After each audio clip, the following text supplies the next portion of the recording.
ঝোপঝাড়, জঙ্গল, ময়লা আবর্জনায় ভরা বরিশালের ঐতিহ্যবাহী জেলখাল। 2010 সালে সিটি কর্পোরেশনের করা মাস্টার প্ল্যানে 22টি খালের নাম থাকলেও বর্তমানে কোনো মতে অস্তিত্ব টিকে আছে মাত্র 8 থেকে 10টির।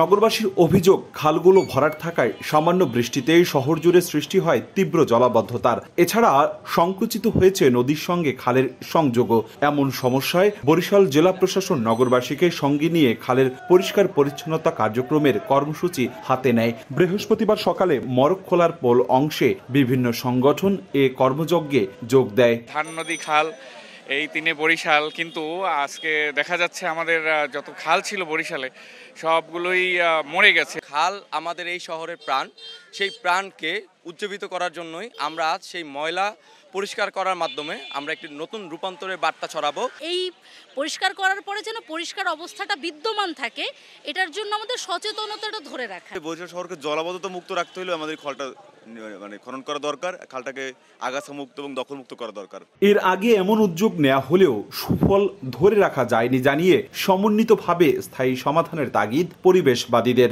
এখানে আগে অর্থের যোগানের কথা চিন্তা করতে হবে, প্ল্যানিং এর কথা চিন্তা করতে হবে।